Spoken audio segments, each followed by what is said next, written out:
ဇလန်းကကျင်းဟောက်လို့ခေါ်တဲ့လူငယ်လေးတစ်ယောက်ကနေစတင်ပါတယ်သူကအသက်6နှစ်အရွယ်ကျင်းထုံဆိုတဲ့ညီမလေးတစ်ယောက်ရဲ့အကိုကြီးဖြစ်ပြီးသူတို့မောင်နှမ2ယောက်ထဲအိမ်ငါးလေးတစ်ခုမှာရုန်းကန်နေကြရတာပါနေတိုင်းညီမလေးကိုပြုစုရတယ်လို့ကြောင်းလဲအကျိုးပို့လုပ်ပေးရတာပေါ့အဲ့ဒီနေ့ကတော့ညီမလေးကိုကြောင်းပို့ပြီးတာနဲ့ကျင်းဟောက်တစ်ယောက်ညီမလေးရဲ့ယောဂကိုကုသပေးနေတဲ့အထူးကုဆရာဝန်စီသွားခဲ့ပါတယ်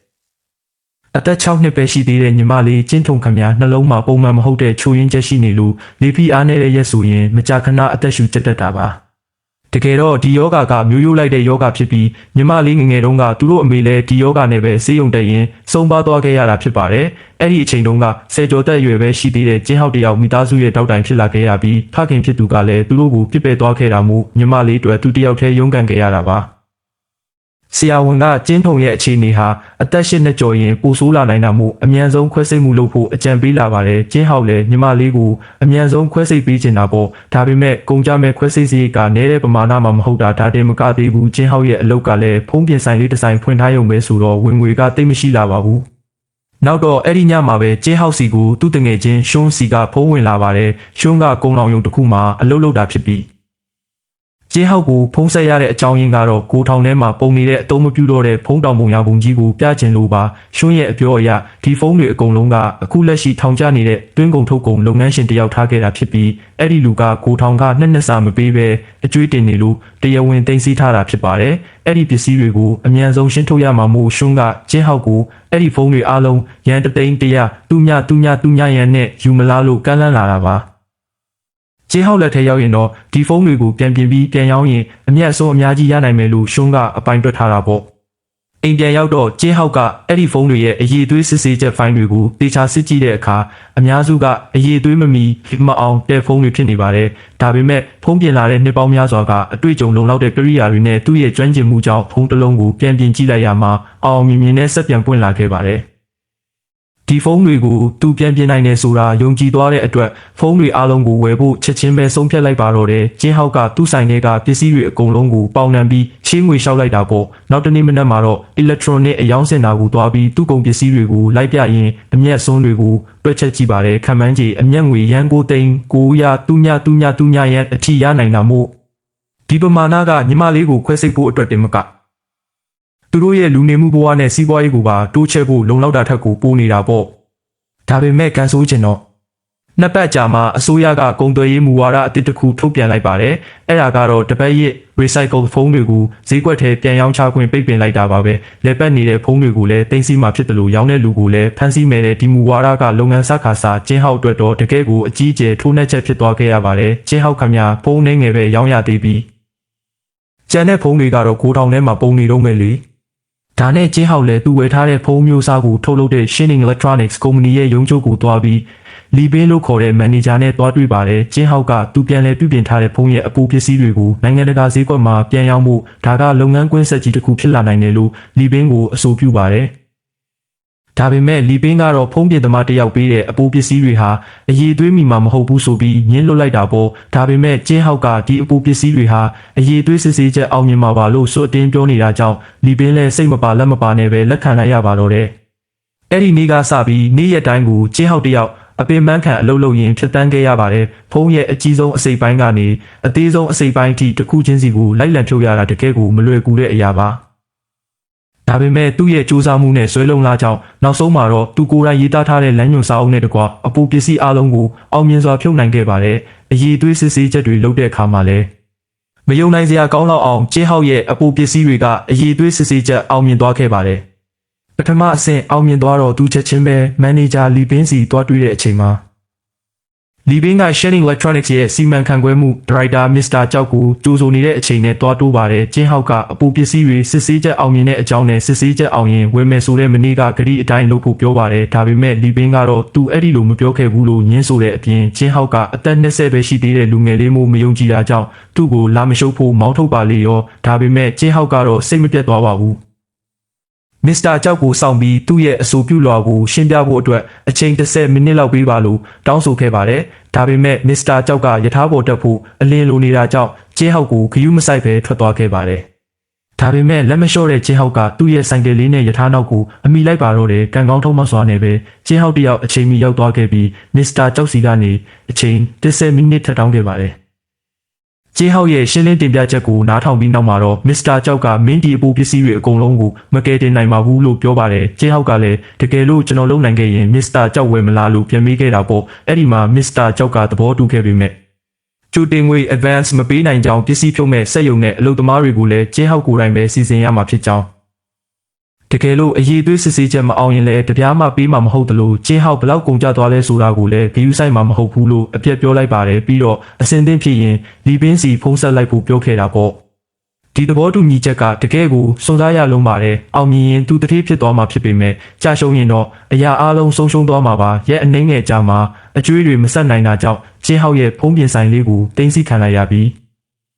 ရှိတဲ့ဆိုင်ကယ်လေးကိုပါပတ်စံရအောင်ရောင်းလိုက်ရပါတော့တယ်နောက်တော့တငယ်ချင်းမာယူစီကိုတွားပြီးဘေးပန်းလုပ်တစ်ခုပေးဖို့တောင်းပန်တိုးရှိုးတာကြောင့်မာယူကကျင်းဟောက်ကိုမိုးမျောတိုက်ကြီးတွေရဲ့မှန်ပြတင်းပေါက်တန်ရှင်းရေးသမားအဖြစ်အလုပ်ပေးခဲ့ပါတယ်။နောက်နေ့မှာတော့ကျင်းဟောက်နဲ့လီယန်တို့စက်ရုံဖွင့်ဖို့နေရာလိုက်ရှာရင်းဖုံတွေညစ်ပတ်မှုတွေပြည့်နေတဲ့ကွန်တိန်နာအဟောင်းကြီးတစ်ခုကိုတွေ့သွားပြီးတလကိုရန်3003တူညရန်နဲ့ငှားဖို့သဘောတူလိုက်ကြပါတယ်။ကျင်းဟောက်နဲ့လီယန်တို့နှစ်ယောက်တည်းအဲ့ဒီစက်ရုံပြက်ကြီးကိုအလုပ်လုပ်လို့ရအောင်အပင်ပန်းခံပြင်ဆင်ကြတာပေါ့လုပ်ငန်းပန်းတိုင်တွေတတ်မှတ်ပြီးကုန်ကျန်းတွေကိုလည်းဂိုးတောင်အစ်စ်ထဲရွှေ့ပြီးသွားပြီဆိုတော့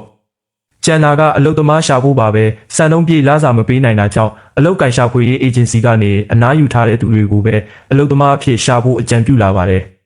ပထမဆုံးတစ်ယောက်ကတော့ကွန်မေးဖြစ်ပြီးသူမက electronic စက်ရုံမှာလုပ်ခဲ့ဘူးပေမဲ့မတော်တဆမှုကြောင့်နားသိမ့်မကြတော့သူပါ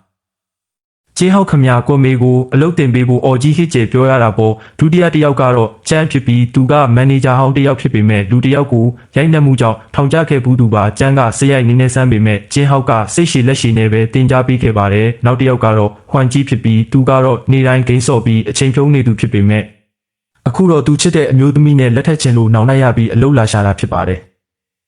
်သူကသူ့တငယ်ချင်းချောင်းကိုပါအလုတ်သွင်းပေးဖို့ကျင်းဟောက်ကိုတောင်းပန်ခဲ့တာပေါ့တစ်ဖက်ကလည်းရန်ကတက်ကြီးရွယ်ဦးစောက်ရှောက်ရေးကေဟာကလူကြီးချို့ကိုခေါ်လာပေးပါတယ်အသက်ကြီးပေမဲ့သူတို့ရဲ့အလုတ်တွေးကြုံကအသုံးဝင်တယ်လေအချင်းချုပ်ရရင်တော့ nice view လို့အမည်ရတဲ့ electronic စက်ရုံလေးဟာဒီလိုအလုတ်သမားတွေနဲ့ပဲစတင်လက်ပတ်ခဲ့ပါတော့တဲ့စက်ရုံလဲပတ်ဖို့ဈေးရအောင်ကျင်းဟောက်ကနေဘက်မှာမိုးမျောတိုက်တွေရဲ့မှန်တွေကိုလိုက်တန့်ရှင်းရပြီးညဘက်မှာတော့စက်ရုံမှာအလုပ်လုပ်ရပါတယ်ဒီကြားထဲညီမလေးချင်းထုံရဲ့အခြေအနေကတိုးတက်မလာသေးပဲနေတိုင်းစေးတောက်နေရတော့မှုချင်းဟောက်ခမညီမလေးစိတ်မကောင်းမဖြစ်အောင်အမြဲနှစ်သိမ့်ပေးရရှာပါတယ်ဒီနေ့မနက်မှာတော့အမျိုးသားတစ်ယောက်ကချင်းဟောက်စီလာပြီးဖုံးစိတ်ပိုင်းတွေကတတုတွေကိုပြန်ထုတ်ရောင်းမှုတရားမဝင်အလုပ်တစ်ခုကန့်လန်းလာပေမဲ့ချင်းဟောက်ကတော့မတရားတဲ့အလုပ်မှုပြက်ပြက်တသားညင်းလွတ်လိုက်ပါတယ်ရဲတပတ်အနှဲငယ်ကြာမှာတော့ဟွမ်ကြီးတစ်ယောက်သူချစ်တဲ့အမျိုးသမီးနဲ့လက်ထပ်နိုင်ခဲ့ပြီး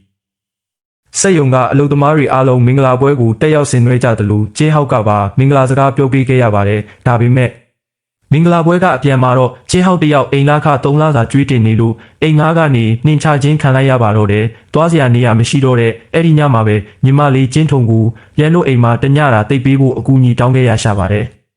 နောက်ရက်တွေမှာတော့ကျင်းဟောက်ကညီမလေးကိုစက်ရုံမှာပဲခေါ်ထားဖို့ဆုံးဖြတ်လိုက်ပြီးကက်ထူဖက်တစ်တာခွန်တွေကိုကာယံပြီးအိတ်ခမ်းလေးတစ်ခုလုပ်ပေးခဲ့ရပါတယ်ဒါကကျင်းဟောက်အတွက်တော့အဆိုးဝါးဆုံးတော့ကပါပဲယောဂသည်ညီမလေးကိုဒီလိုမသိတော့တဲ့နေရာမျိုးမှာတိတ်ထားရတာကိုဒါပေမဲ့မွေးပြကြနေတဲ့အခြေအနေကြောင့်စက်ရုံမှာပဲတိတ်ထားရရှာပါတယ်ညီမလေးရဲ့အခြေအနေကိုကြည့်ပြီးကျင်းဟောက်တယောက်အရှုံးမပေးချင်ပါဘူးဘာလို့လဲဆိုတော့သူ့ရဲ့တစ်ခုတည်းသောမျှော်လင့်ချက်ကညီမလေးယောဂပျောက်ကင်းမှုပဲလေဒါကြောင့်ကျင်းဟောက်ဟာမောပန်းရွက်နေမှုကိုမမှုပဲနေရောညပါမနာတဲ့အလုပ်လုပ်ပါတော့တယ်နေ့ဘက်မှာမှန်တန်ရှိလုံးညဘက်မှာတော့လိုအပ်နေတဲ့ကုန်ထုတ်လုပ်မှုမီအောင်ညစ်နဲ့တကောင်ထိအလုပ်လုပ်ခဲ့ပါတယ်။ဒါပေမဲ့ကျင်းဟောက်ရဲ့ဒုက္ခတွေကဒီညနဲ့တင်မပြီးသေးပါဘူး။ဒီနေ့မှာတော့စက်ယုံမြေပိုင်ရှင်ကစက်ယုံလာခ2လစာကျွေးကြံနေလို့သူ့ကိုခေါ်တွေ့ပါတယ်။ကျင်းဟောက်ကသူ့အခက်အခဲဖြစ်နေလို့အချိန်နည်းနည်းပေးဖို့တောင်းပန်ပေမဲ့မြေပိုင်ရှင်ကတော့ဂယုမဆိုင်ဖဲအကျွေးဆက်ရင်ဆက်မဆက်ရင်ဖယ်ပေးဖို့ပဲပြောပါတယ်။တရက်မှာတော့မုန်တိုင်းထန်ပြီးမိုးတဲထန်စွာရွာသွန်းနေတော့ကျင်းဟောက်ကမန်နေဂျာလီပင်းရဲ့ကားကိုလမ်းမှာပိတ်ထားခဲ့ပါတယ်။ကားထဲမှာပဲကျင်းဟောက်ကသူတကယ်ကိုအကြက်တဲဖြစ်နေလို့ရန်တသိန်းတရားသူညရန်လောက်ခဏချေးပေးဖို့လီဘင်းကိုတောင်းပန်တိုးရှိုးခဲ့ပါတယ်ဒါပေမဲ့လီဘင်းကညှင်းပယ်လိုက်တဲ့အပြင်မစ္စတာကြောက်မင်းနဲ့စာချုပ်ချုပ်ခဲ့တာကမင်းရဲ့စူးစမ်းမှုကိုလေးစားလို့ဒါပေမဲ့မင်းရဲ့အခုလိုပြတလဲဖြစ်နေတဲ့ပုံစံကိုသာမစ္စတာကြောက်မြင်ရင်လေးစားပါအောင်မလားလို့ခန့်နေတဲ့ပြောသွားခဲ့ပါတယ်အဲ့ဒီစကားကိုကြားပြီးကျင်းဟောက်လည်းသဘောပေါက်သွားတယ်ဒီလိုခက်ခဲချိန်မှာသူကိုယ်တိုင်ပဲအာတင်ပြီးဒီအလုပ်ကိုအပြီးတက်ရမယ်ဆိုတာကိုပေါ့ကျင်းဟောက်တယောက်ဘာလို့ရမှန်းမသိတဲ့အချိန်တိုင်းမှာ သူ့အမေမဆုံးပါခင်ကညီမလေးကျင်းထုံကိုတေချာဆောက်ရှောက်ပါဆိုပြီးမှာကြားခဲ့တဲ့ကတိစကားကိုပဲအမြဲအမှတ်ရနေခဲ့တာပါနောက်နေ့မနက်မှာတော့မင်းညကမုံတိုင်းကြောင့်သူ့ဖုန်းတွေပုံထားတဲ့စက်ရုံမူကြီးပြိုကျပျက်စီးသွားတာကိုထပ်မြင်ရပြန်ပါတယ်ဒါတင်မကသေးဘူးမြေပိုင်ရှင်ကလည်း3ရက်အတွင်းပစ္စည်းတွေအကုန်သိမ်းပြီးဖယ်ပေးဖို့ဒီစက်ရုံကိုတခြားလူစီငှားတော့မယ်လို့လာပြောပြန်ပါတယ်ကျင်းဟောက်တယောက်ရင်ကျိုးမတက်ခံစားရတာပေါ့ပစ္စည်းအပ်ဖို့နှစ်ပတ်ပဲလိုတော့တဲ့အချိန်မှာလူသမားတွေကိုလာစာမပေးနိုင်တော့တဲ့ဒီသတင်းဆိုးကိုတငယ်ချင်းတွေအားလုံးကိုဝမ်းနည်းစွာနဲ့ပြောပြခဲ့ရပါတယ်ဒါပေမဲ့မမျှော်လင့်ပဲသူ့ရဲ့အလုပ်သမားတငယ်ချင်းတွေအားလုံးကအလုပ်တွေပြီးမှလာစာယူမယ်လို့တညီတညွတ်ထဲပြောလာကြပါတယ်ဒါလည်းမကသေးဘူးအချိန်မီပြီးအောင်ဒီအလုပ်တွေကိုသူတို့အိမ်တွေစီယူသွားပြီးလုပ်ကြမယ်တခြားတငယ်ချင်းတွေကိုပါဝိုင်းကူခိုင်းမယ်လို့ပြောကြတာပါကျင်းဟောက်ကိုဒီပြဿနာကိုတယောက်တည်းမရင်ဆိုင်ဖို့သူတို့အားလုံးကကျင်းဟောက်ကိုမိသားစုဝင်တယောက်လိုသဘောထားတဲ့အကြောင်းပြောလာတဲ့အခါကျင်းဟောက်တယောက်မျက်ရည်ကျရပါတော့တယ်နောက်တော့သူတို့အားလုံးအတီးတီးအိမ်ပြန်ပြီးအလုပ်တွေကိုဝိုင်းလုပ်ကြတယ်လို့ကျင်းဟောက်နဲ့ကျင်းထုံတို့မောင်နှမကတော့ဘိုးဘွားရေးတာမှခိတ္တခဏနေထိုင်ရင်းအလုပ်လုပ်ကြပါတယ်တညမှာတော့ကျင်းထုံလေးနိုးလာပြီးသူ့ကိုအရန်ကယူဆိုင်ပြီးစူးစမ်းပေးတဲ့အကူဖြစ်သူကိုဖတ်ပြီးကျေးဇူးတင်စကားပြောရှာပါတယ်။နောက်ဆုံးတော့ပစ္စည်းအပ်ရမယ့်နေ့ကိုရောက်ရှိလာခဲ့ပြီးသူတို့ဖြုတ်ထားတဲ့အပူပစ္စည်းတွေကိုအရေးသွေးစစ်ဆေးဖို့ပေးပို့လိုက်ပါတယ်အချိန်တွေကုန်လွန်သွားပြီးနောက်ကျင်းဟောင်းနဲ့သူ့ရဲ့အလုပ်သမားတငယ်ချင်းတွေအားလုံး Shining Electronics ရုံးခန်းထဲမှာမစ္စတာကျောင်းနဲ့တွေ့ဆုံဖို့အော်ဒါခေါ်ခြင်းခံရပါတယ်။မစ္စတာကျောက်ကပထမဦးဆုံးအနေနဲ့ကျင်းဟောက်ရဲ့မစုံမနစ်တဲ့ကြိုးစားမှုကိုအတိမတ်ပြုချီးကျူးစကားပြောကြားခဲ့ပြီးအချိန်မီပစ္စည်းအပ်နိုင်ခဲ့တာကိုလည်းအံ့ဩမိတယ်လို့ဆိုပါတယ်ပြီးတော့သူတို့ရဲ့အပူပစ္စည်းတွေဟာအရေးသွေးစစ်ဆေးချက်မှာ89%အထီးစံချိန်မီအောင်မြင်သွားခဲ့ကြောင်းဝမ်းမြောက်ဖွယ်ပြောကြားလိုက်ပါတယ်ဒါတင်မကသေးပါဘူးမစ္စတာကျောက်ကကျင်းဟောက်ရဲ့ကုမ္ပဏီနဲ့ရှေ့ဆက်ပြီးနှစ်သက်တမ်းရှိတဲ့ရန်9 သန်း5 မီလီယံတန်ဖိုးရှိတဲ့ project စာချုပ်ကိုပါချုပ်ဆိုလိုက်ပါတော့တယ်ကျင်းဟောက်တယောက်မြမလေးအတွက်နဲ့မိသားစုအတွက်နှစ်ပေါင်းများစွာပေးဆက်ခဲ့ရတဲ့အနစ်နာခံမှုတွေစူးစမ်းမှုတွေအားလုံးဟာနောက်ဆုံးမှာတော့တကယ်ကိုထိုက်တန်အရာထင်ပြီးအောင်မြင်မှုတီးပွင့်တွေကိုစုခူးနိုင်ခဲ့ပါတော့တယ်ရှင်